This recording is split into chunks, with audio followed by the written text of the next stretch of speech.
When Pat Riley put this team together, he needed some veterans, guys who were going to come in, be good offensive players, be good all-around players. And who better than to parole the perimeter than Mike Miller and Shane Battier. Come on up, guys.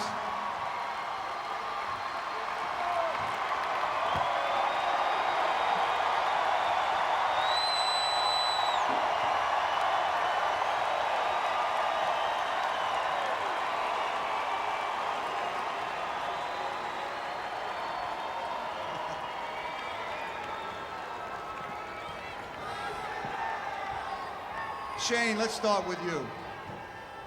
You had 4 threes in game one. Start with this guy, all right? We wouldn't be here if it weren't for this guy, you know, playing NBA 2K on the court in game 5. Start with him. Well, I got to listen to the Dookie. He's a lot smarter than I am. Mike Miller, in the 66-year history of the NBA, nobody has come off the bench in the playoffs, in the finals, to make 7 threes.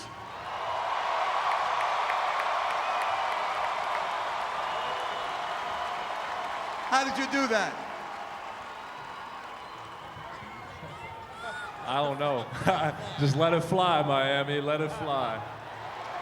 Nah, my job's easy. As long as I can stand up, we'll be all right with these guys. So just got to stand up straight. Still standing. It was questionable whether you could stand up straight. With all those injuries you had, you still were able to come out, do a great job in the biggest game of the season. How is that possible? Just have fun, man. Enjoy the moment. I think, you know, last year, I think UD touched on it. Last year was tough on all of us. And through it all, the fans stayed behind us. The ownership could have easily tried to make some moves. They stuck with us. And that's the most important thing to me. And I told them that. I said, I remember texting Coach Riley. I said, thank you for not putting me behind the barn and putting me to sleep. I still got something left in me. And I believe that. So thank you. Heat fans, you may not know this, but you got to give Coach Spoelstra a lot of credit. He did not give up on Mike Miller. He felt there was one great game left in him, and boy, did he deliver in the biggest game of the season.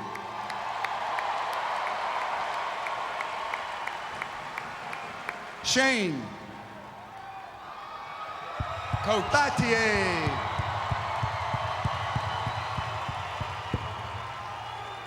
Shane, the Heat were down 1-0 in Oklahoma City, looking to take a 2-0 lead, coming to Miami. You made 5 threes in that game. Now, we know that uncharacteristically, you struggled during the regular season shooting the threes. A little bit. Some would say a little bit. A little bit. A little bit. How were you able to come through in that series? like Mike said, let it fly. You know, the NBA Finals are such an unbelievable opportunity. It's the reason why every one of us are here, have a chance to win a championship. But once we got a chance to call ourselves champs, we weren't going to let that opportunity go. And so when you're there, we were going to go down swinging. So you got your shot, take it. You got the play, make it. And we would have no regrets either way. Shane, when the average fan watches the game, they don't notice the little things that you do defensively, all the things you do, setting teammates up, being in the right spot at the right time. But your coaches know about that. You've had excellent coaching at Duke. You got excellent coaching here. Talk about your role with this team, not just shooting the threes. Well, I'll tell you what, this is a true team. You look up and down the roster, you know, we have some big names, and they're really, really, really good. And thank you for this championship, by the way, guys. But I tell you what, everybody knows that if we played our role, we'd be the best team, and we did. And it's an amazing team effort. Great example for the young people out there that you don't just have stars on the team, but you have guys that contribute in many different ways. And all of these guys, 15 strong, are champions. Mike Miller, Shane Battier. Thank you, Miami. Thank you. And thank you, Banana Man. I'm here with your starting point guard. If you read his right elbow down to his left elbow, it reads Mr. Clutch, Almario Bernard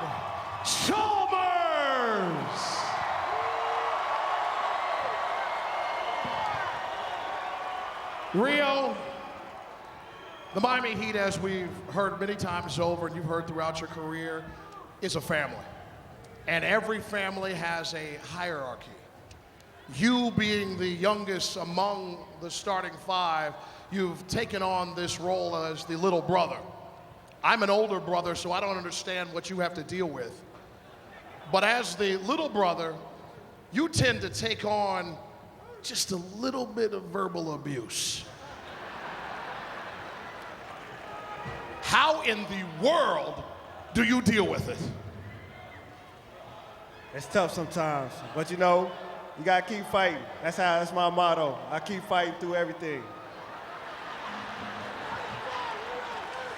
Oh, they talk to you, don't they? I mean, they're all in your face, on your shirt. LeBron, sit down. It's not your interview, man. This is Mario's time. Hey, big bro.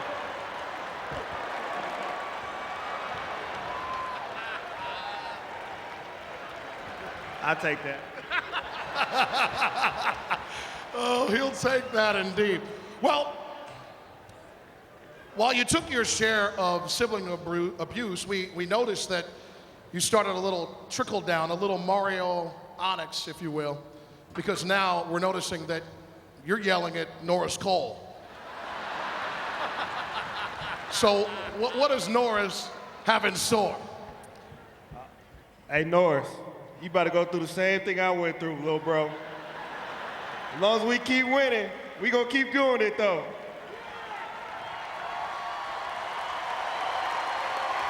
It's all good. It's all good. Now, you have been a champion a couple times. 2-time state champion in Alaska. You made a little shot for Kansas that got them a title before you showed up on our doorstep. You got to tell us, this 4th title you have now, champion of the world, where's it rank with all these trophies you have now? It's got to be number 1. To win at this stage, win in Miami with these fans, these teammates, the coaching staff, nothing better. Brother, before you were born, Duran Duran sung about you. All the old folks know that song, Rio, right? I mean, Rio, Rio, he dances across the sand. Rio, Rio, dance across the Rio Grande. Right now, Rio can dance anywhere he wants because he's an NBA champion. Mario Chalmers, everybody.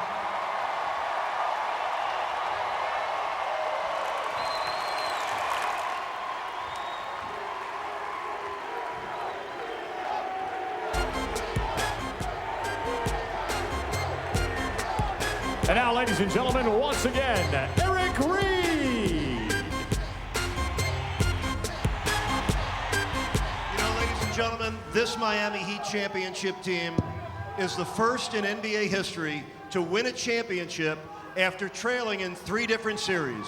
They were down 2-1 Indiana, down 3-2 to Boston, down 1-0 to Oklahoma City, and as you know, they came back in all 3. They were resilient, resourceful, remarkable. And one of the more remarkable stories in this championship was Chris Bosh. Come on up, Chris. Come on, Chris.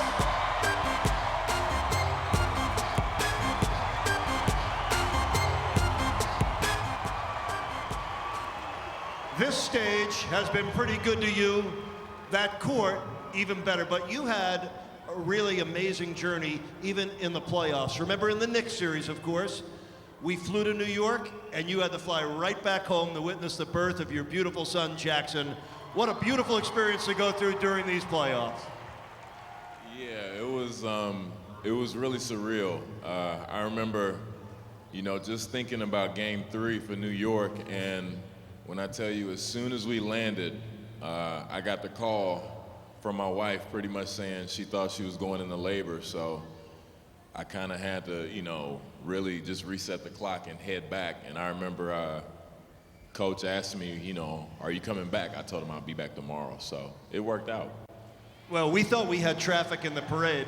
How about your traffic from the airport in New York to get to Madison Square Garden just in time for that game? Yeah, I was real nervous about that. We left on time. You know, we was on time for a change that day, so I was real happy about that. And then we hit traffic, and I just kept looking at my watch, and We got there about 45 minutes before the game, so it worked out. Yeah. Well, then it was game 1 against the Indiana Pacers, and on a beautiful slam dunk late in the first half, you strained your abdominal muscle and had to sit out up until the conference finals against Boston. What was the injury like for you and the time that you sat out, and how hard did you work to get back in time? You know what? That's the biggest test I've ever had in my life. I went through so much, but just that at that time, everything that came easy for me, the easiest thing that came for me was basketball. Even though we've been on this difficult journey, I could just go out there and play. And, you know, at that moment, appreciate it. But no, at that moment, everything kind of flashed before me, and I wasn't sure if I was going to be able to play again. But I remember just asking my teammates to just keep it going because I'll be able to help out later on, and it worked out. Yeah. And he did. And he did. When he came back in the conference finals against the Boston Celtics, he turned that series around. I'm not sure we're having this parade and this party if you don't come back. How special was it for you to come back and kick it into gear almost immediately and help the Heat to the conference finals championship and this NBA title? It meant everything to me. Just being out, sitting on the couch, and watching the games, like we were watching the best basketball in the world at that time. And that's what we play the whole regular season for. That's what we sacrifice for. And, you know, I said, when I'm getting back out there, I'm not gonna leave anything to chance. I'm gonna play my heart out and play as hard as I possibly can. He did, gang. What stands out to you most, Chris, when you look back at the NBA Finals against Oklahoma City? The fans, you guys. And I say that because we did our job. We wanted to get one game, if not both. We got one. We settled for one. And we knew coming back here, playing in this building, you know, I had the most confidence in the world that they weren't going to make it out of here because in this building, you know, we have the best fans and we're going to play the best basketball. Yep. These guys brought the series home, and they brought Larry back home. The Larry O'Brien Trophy. Chris, finally, now you know what it feels like to be in a champagne-filled locker room. You know how it feels to ride around in a championship parade and be an NBA champion. Tell the folks, how does it feel? It fits me. It feels right. This is how it's supposed to be. You know what I mean? It just feels right, and I would like to do it all the time. On behalf of the entire Heat Nation, thank you, Chris Bosh, for coming back and helping deliver this championship. Chris Bosh, world champion! The Miami Heat's championship celebration continues in a moment here on Sun Sports.